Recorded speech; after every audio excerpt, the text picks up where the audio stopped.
Salam jumpa semua, ketemu lagi dengan saya Prima Dewi di YouTube channel saya Rasa Prima. Di sini kita akan melihat apa yang dirasakan dan merasakan apa yang dilihat. Hanya di sini di Rasa Prima.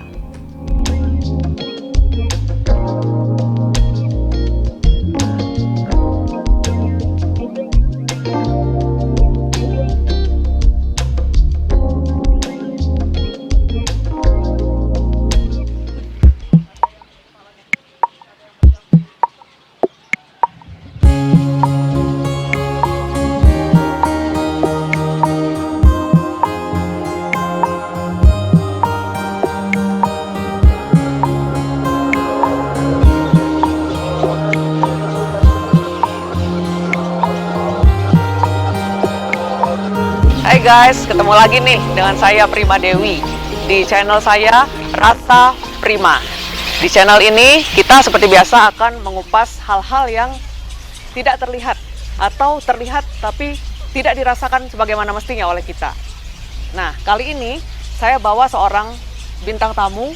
Wah, saya baru kenal juga nih, namanya Pak Ujang. Kang ya, Ujang, Pak, ya? ya. Nah, Kang Ujang ya. Ya. Biar mudah ya dipanggil Kang. Betul. Nah, Kang Ujang.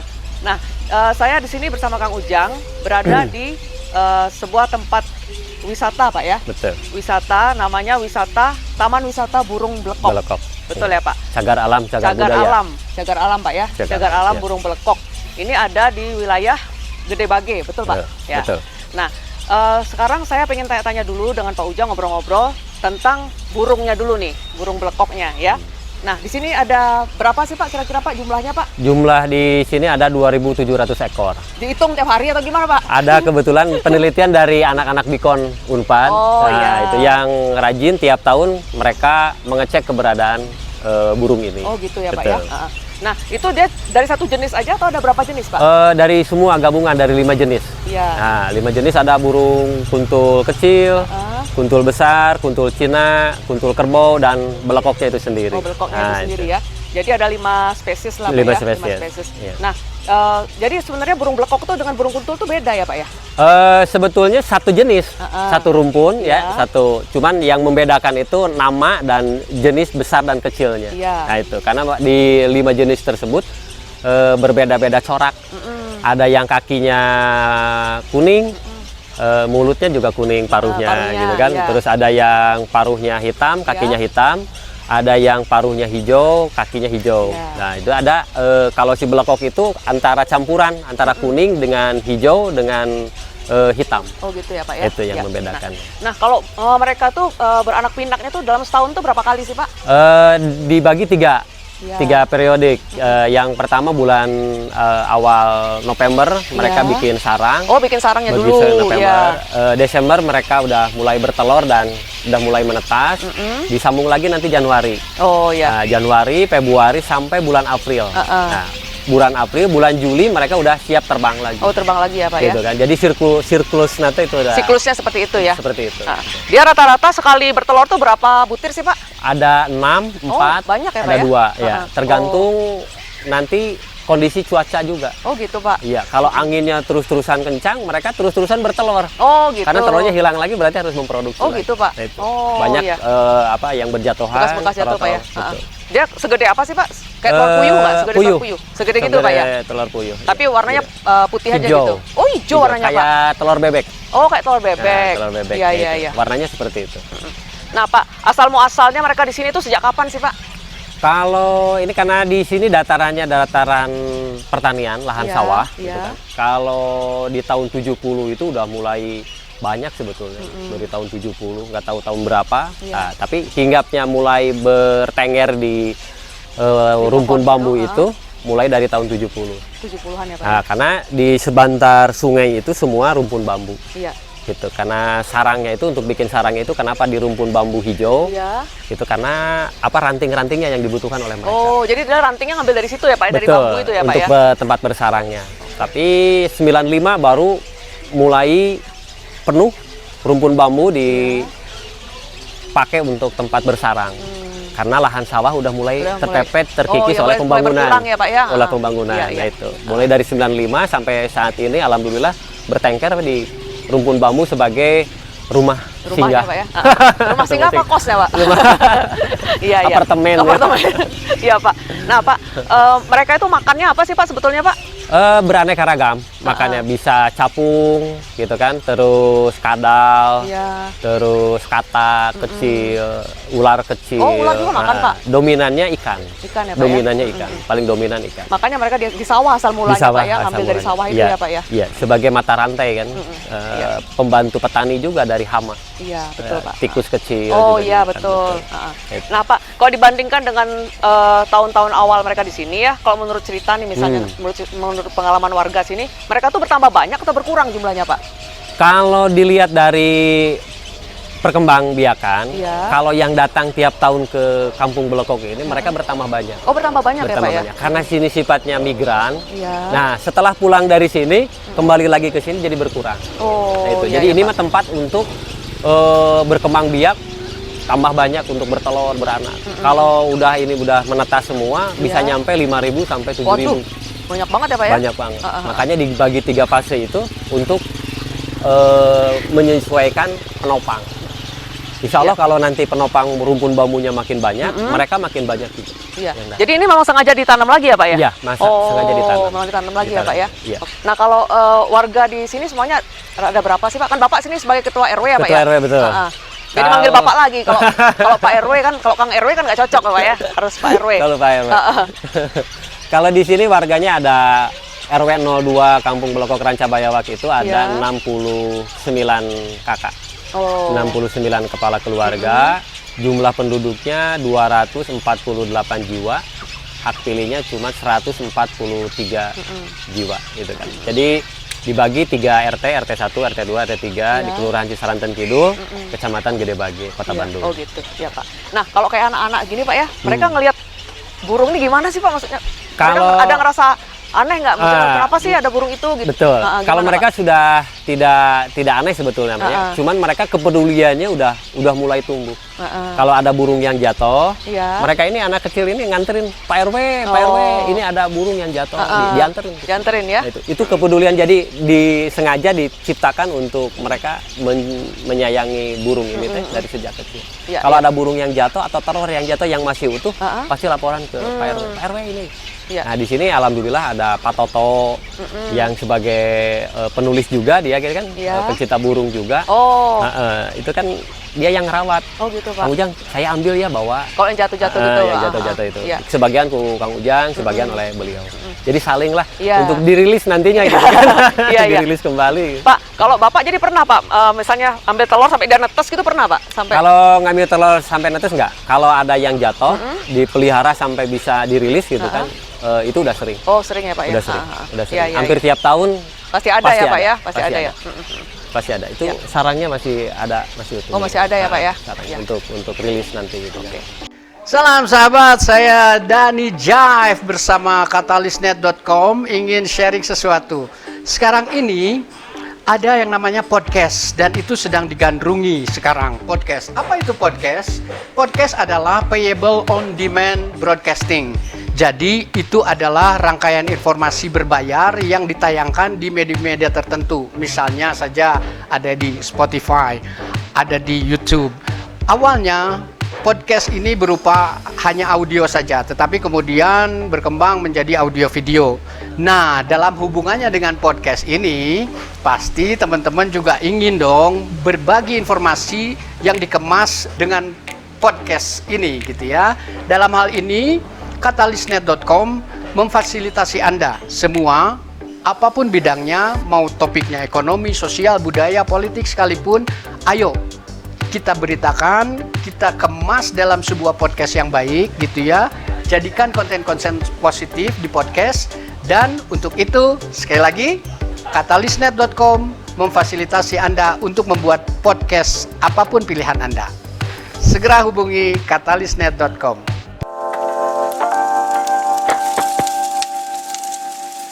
Halo, masih di Rasa Prima. Saya masih bersama Kang Ujang dari kawasan Cagar Alam dan Cagar Budaya Burung Blekok ya, Betul. Kang ya. Oke. Betul. Nah, Kang, bisa cerita nggak Kang tentang asal mula ini dijadikan Cagar Alam dan Cagar Budaya itu? Tahun berapa misalnya gitu? Ya, itu prosesnya panjang juga gitu Iya. kan. Bertahun-tahun dari 95 itu perubahan-perubahan nama, Iya. perubahan-perubahan kawasan, perlindungan dan lain sebagainya itu memang cukup lumayan alot Iya. gitu kan. Dari mulai Perda turun itu Perda nomor 11 tahun 2005. 2005 ya Nah, awalnya tentang ya. masalah K3. Mm-mm. Tapi di dalam K3 itu tidak mengikat Ha-ha. keberadaan burungnya itu Oh, sendiri iya, gitu kan, iya, hanya iya. penghijauan aja Iya. gitu kan. Itu waktu itu pada Darosada dengan Pak Ipi Pananda mengeluarkan gitu. Nah, di sana itu baru berjuang lagi Kang Ujang dengan tokoh lingkungan Iya. gitu kan, tokoh-tokoh pengamat, peneliti dan lain sebagainya dirubah lagi, diminta lagi untuk supaya ada ikatan antara pohon dengan penghijauannya dengan habitatnya. Dengan habitatnya, gitu kan. ya. Kalau di PP nomor 7 tahun 99 itu kan tentang masalah yang dikeraskan atau dijadikan sebuah komoditi itu kan memang nggak boleh. Iya. Nggak boleh ada. Nah, alhamdulillah waktu kemarin 2018 perjuangan cukup lumayan alot sampai 2019 lahirlah kawasan Kampung Blekok ini dijadikan kawasan cagar alam cagar budaya. Iya. Nah, cagar alam cagar budaya yang akan nanti launchingnya bulan Januari. Katanya launchingnya bulan Januari terkait tentang masalah anggaran yang akan nanti didistribusikan. Nah, Januari tahun 2021. lama juga ya ininya. Iya, gitu kan prosesnya. Ya mudah-mudahan dengan adanya keberadaan informasi ini bisa tersampaikan Iya. untuk secepatnya kawasan ini betul-betul ditata, Iya. dikelola oleh pihak pemerintah, Iya. gitu kan. Sebagai cagar alam, cagar budaya untuk paru-paru kota. Gitu. Nah, kalau menurut Kang Ujang ya, apa nih yang paling urgent, yang paling penting untuk segera dibangun atau direalisasikan di sini, Kang? Yang pertama itu jalan. Iya. Nah, infrastruktur. Saya merasakan tadi, Kang. Betul. Sampai dak-dikduk bisa masuk nggak nih mobilnya gitu kan? Ternyata masuk juga, Kang. Betul, infrastruktur dan papan informasi. Iya. Oh, ya betul. Papan informasi kalau di YouTube kan udah ada Iya.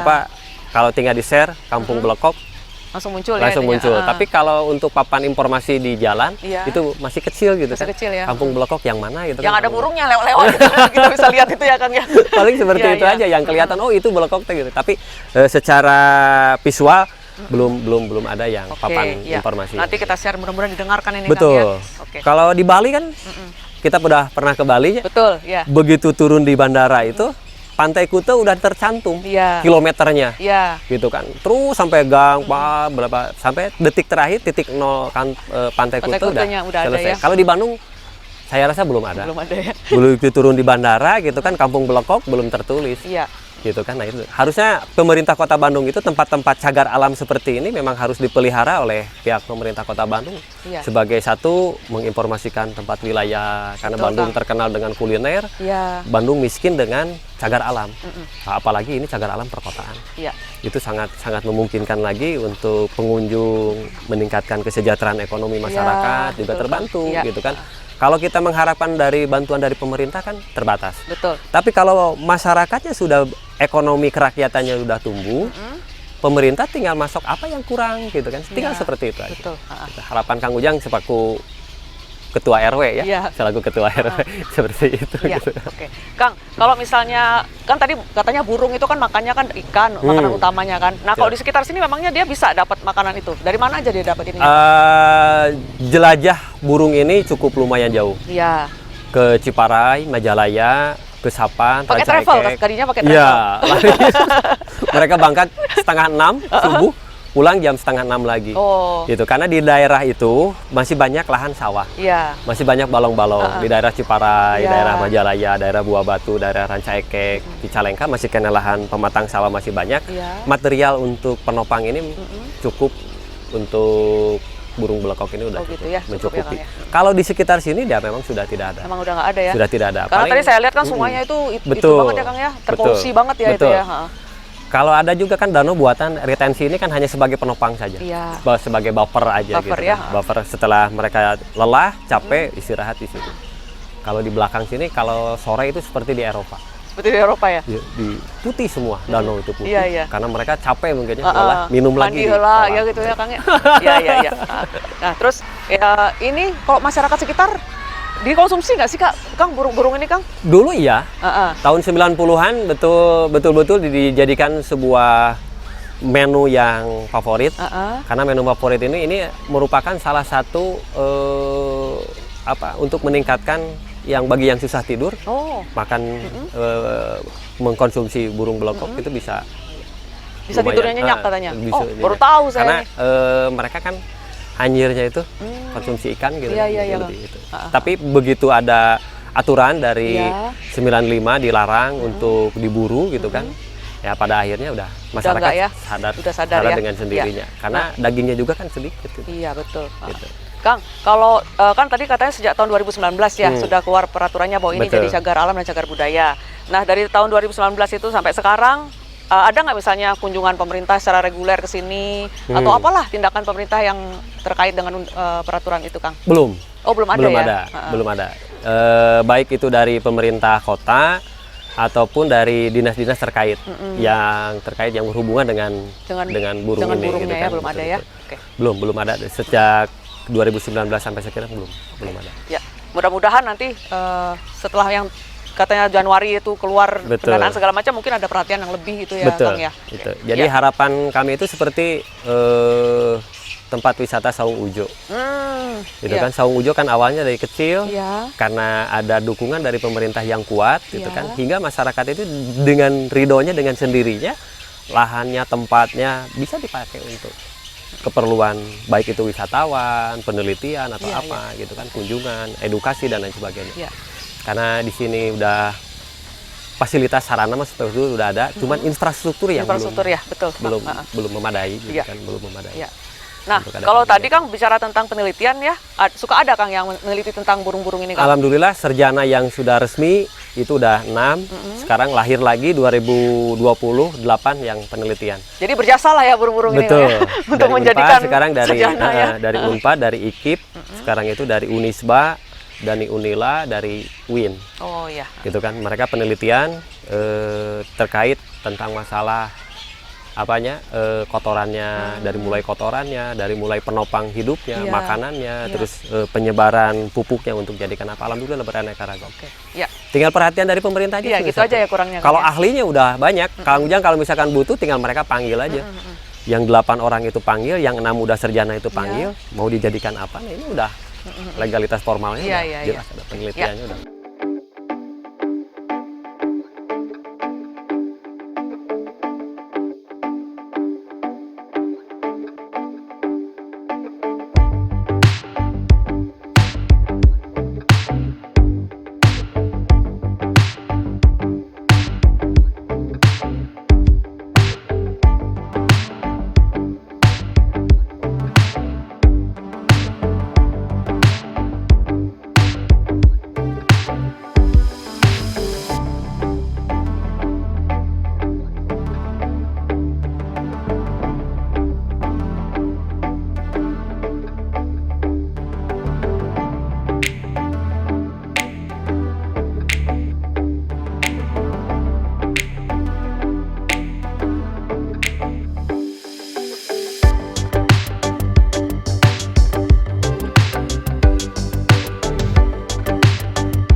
Ya, masih di Rasa Prima. Nah, sebelum berakhir nih mau ngobrol-ngobrol dikit lagi nih dengan Kang Ujang nih. Siap. Kang, ada nggak sih Kang harapan dari masyarakat sekitar ini? Atau gini, Kang Ujang cerita dulu deh, jumlah warganya berapa yang ada di sekitar sini, Betul. jumlah kakaknya berapa, Betul. terus apa gitu loh yang mereka harapkan dengan adanya cagar alam, cagar budaya ini nanti ke depannya gitu loh, Kang. Masyarakat sudah mengharapkan, betul-betul sudah mengharapkan dari awal, gitu kan? Karena pemerintah dulu dengan pemerintah yang sekarang berbeda. Karena beda-beda pemimpin itu pasti beda-beda rasa. Betul. Beda-beda rasa. Kalau Pak Dada dengan Pak Yi Vivananda itu sering kunjungan tanpa harus protokol. Tanpa harus diundang. Gitu ya, tanpa harus diundang, tanpa harus diapa gitu kan. Tahu-taunya dia udah datang bawa mobil gitu kan. Aparat kelurahan, kecamatan, kejebak semua gitu. Taunya ada apa Pak Dada ke sini, hanya cuman melihat kondisi situasi burung dan lain sebagainya. Kalau pemerintahan sekarang kan sulit, walaupun sudah di protokol, kirim undangan gitu kan, harus ada kunjungan, lama sekali.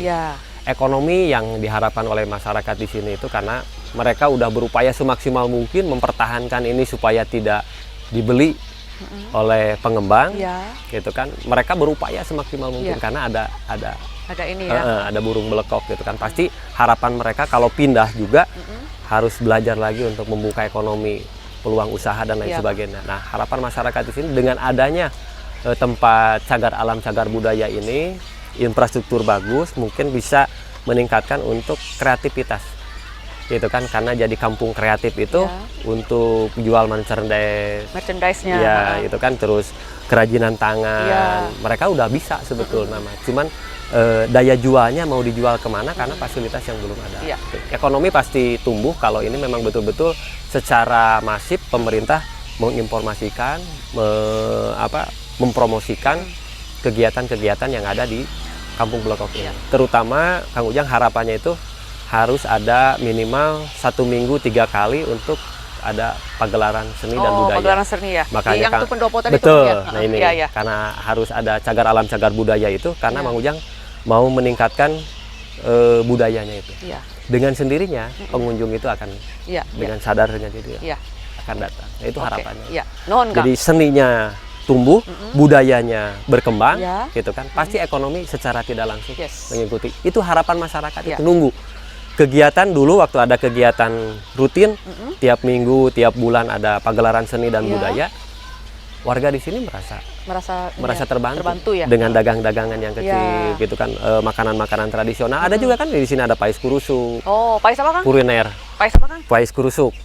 Nah, gitu kan, pais kurusuk nanti kita bedah ya. Pais kurusuk itu apa gitu kan? Seperti itu, pais kurusuk, terus cobek comanggala, bangkerok, makanan-makanan tradisional itu seperti itu. Kulinernya juga ada disiapkan. Bukan makanan dari Prancis itu, Kang? Bukan. Baru dengar soalnya. Khas Kampung Belekok. Nah, itu khasnya. Dan kali kita bedah ya itu, Kang ya. Insya Allah siap. Nah, itu harapannya itu. Kalau di sini seni dan budayanya tumbuh dan berkembang, secara tidak langsung ekonomi terbantu. Iya, insya Allah. Ya, oke. Ya, nuhun, Kang. Sami-sami. Ya, demikianlah tadi teman-teman semua bincang-bincang ringan saya, ringan tapi bermanfaat bersama Kang Ujang, ya, dari cagar alam dan cagar budaya burung belekok di daerah Gede Bage. Nah, jadi tadi kita sudah mengetahui apa sebetulnya yang dirasakan oleh Kang Ujang itu di balik wajahnya yang terlalu tersenyum tadi saya bilang. Senyum aja ramah terus dari tadi. Ternyata beliau itu di dalam hatinya mengharapkan agar pemerintah bisa segera membangun infrastruktur di sini, bisa kembali menggalakkan acara-acara budaya di sini agar ekonomi masyarakat di sini bisa terbangun dan terbangkitkan. Begitu ya Kang Ujang ya. Mudah-mudahan nanti setelah acara ini didengar oleh banyak orang, maka pihak-pihak yang tersebut bisa segera melakukan apa yang kita harapkan. Demikianlah teman-teman, stay tune, sampai ketemu lagi di Rasa Prima berikutnya. See you!